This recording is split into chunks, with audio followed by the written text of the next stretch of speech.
Ma mi sembra pure così. Ma mi immagino pure quello. No, non Amore, come fa il presidente? Allora, un capitano ah, ma la registrazione fa. No, proprio no. dobbiamo stare con i posti, no? Perché non c'è la causa, ne facciamo lo stesso, capito? Ah, Però, sai che stiamo vedendo? Prossimo! È la femmina che non si piega né coscia.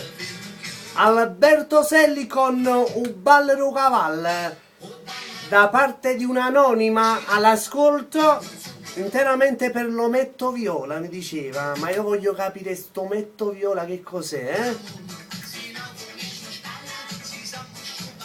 Saluto a Francesco da San Pietro. Francesco. Francesco, è meglio in mezzo.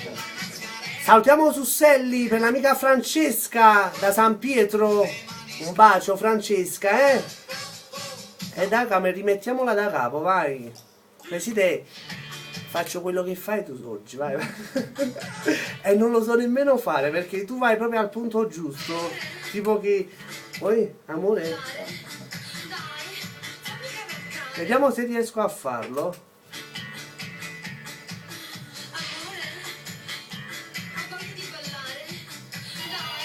Fammi cavalcare, vai, vai.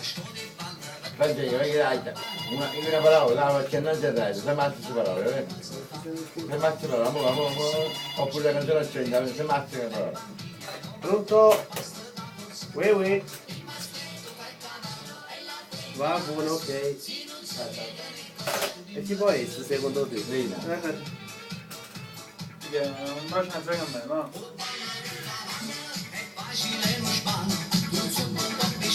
Un ballero cavallo da parte di Lina, natura annunziata, interamente per la nipote Anna Rita. No, ma io la voglio rimettere, vai da capo. Presidente, sto copiando.